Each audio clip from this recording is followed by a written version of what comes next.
What's going on, man? It's Vash. Here to talk about SNAFU episode 6. I'm sorry I just did. I just had to. SNAFU episode 6 though, man. Jesus Christ. Honestly, I think what this episode was trying to do, or what it did anyway, not trying to do, what it did was, as I was looking at Hachiman, it seemed like he was trying to figure out how to go back to being normal with the crew, even though they had their little riff.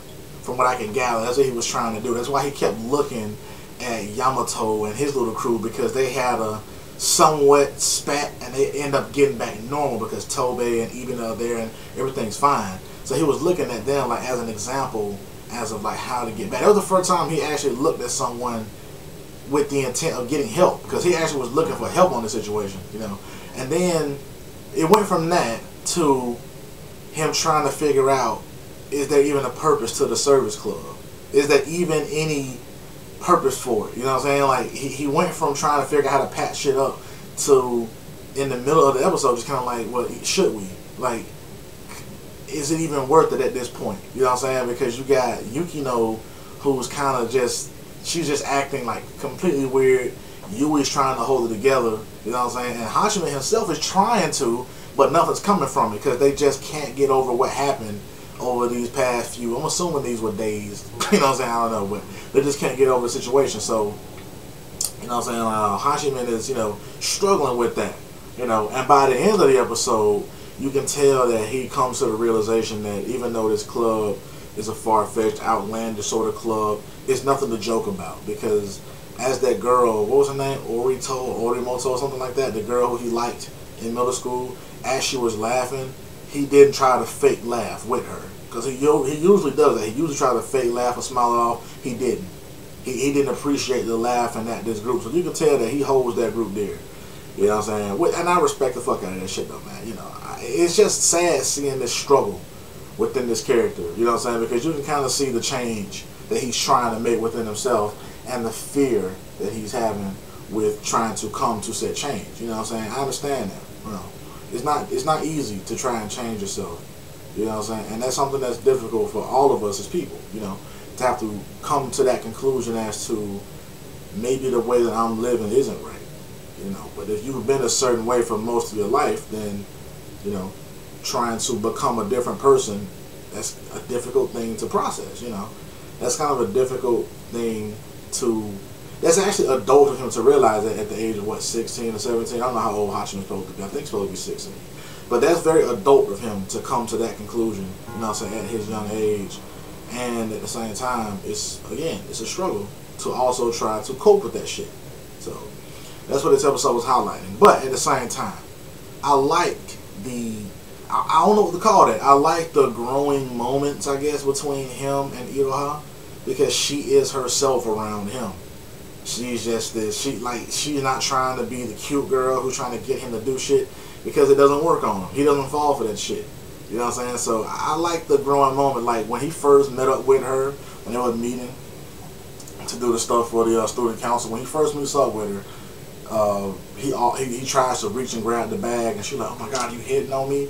And in his own mind, he was like, how many times do I gotta be rejected by this girl? And he just grabs the bag and takes it. Then the next time they meet up, he reaches for the bag, and she just, like, all he does is reaching out his hand, and she hands in the bag. So it's like that whole sarcasm and that whole shock moment of, why is he reaching to grab his bag? That shit had dissipated already, because she's just used to him, you know. I like that, though. You know what I'm saying? I like that. I think he needs to be surrounded by people like that, though.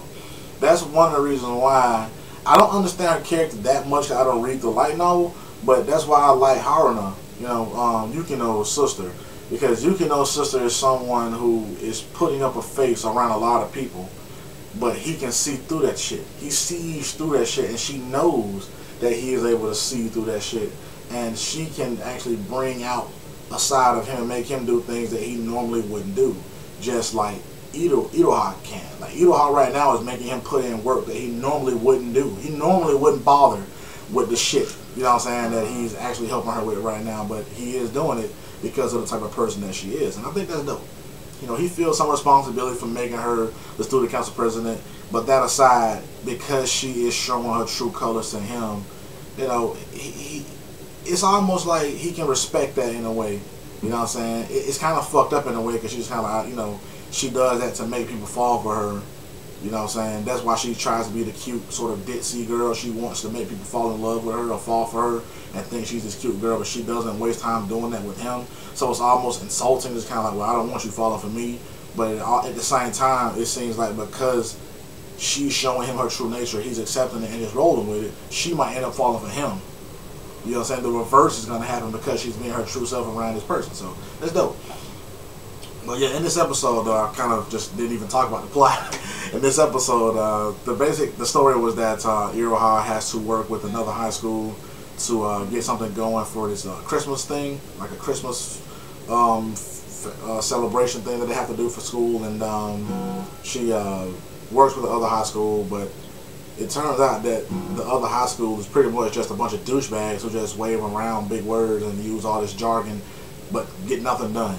You know what I'm saying? It was a bunch of this in this episode. I have not seen this many hand motions in anything ever. I wonder how much that cost them to fucking animate this. I mean, cause that motherfucker was he was all over the place. That other student council president, he was all over the place with his hand gestures in this episode. I was like, what the fuck? But they are getting nothing done, and they putting all the work on the student council of Hachiman School. So that's making the student council, the vice president, resent the president, you know, Iroha. That's making the people that she has employed, well, not employed, but the people who are elected as a student council body sort of despise her in a way because she's accepting all of this shit and pushing it on them without not having to do anything herself. So it's a conflict of interest right there. You know what I'm saying? She needs to get that shit right because she's gonna be fucked up. She keeps saying, yeah, things gonna work out in the end, you know, in the beginning of your term or whatever, like no one's gonna like you, but things are gonna work out. It's like, yeah, bitch, that's kind of a naive mindset that you're having right now. It's good that you were thinking a positive. You know, you're thinking in a positive way, and that's great, but everything don't work out in the end just like how you read about it in some fucking book. You know what I'm saying? This shit could go horribly fucking wrong, and you could be ostracized by everyone in the school. And because of your personality, bitch, you wouldn't like that. So you might want to step your fucking game up. But this episode, man, was fucking great. This series has been great, though. It's been really fucking great. You know, I actually watched this with more anticipation for the next episode than I did the first season. You know, like in the first season, I'm just kind of like, okay, I'm just kind of getting a grasp for the show. But in this season, I'm just watching like, oh, what the fuck is gonna happen now? Like every time episode ends, I'm like, bitch, what the fuck? That was it? Because it seems like they go by so fast. They really go by so fast that it really fucks me up. But let me know what you guys thought about this shit, though, man. Did you enjoy this episode? Because I fucking loved it, you know. Let me know what you thought about this shit, though, man. Vash Stampede. What's up, man? This is Vash here to talk about Bleach chapter 625. And you might be wondering, why the fuck are you smiling? Every chapter now on that has Graham Gel in it,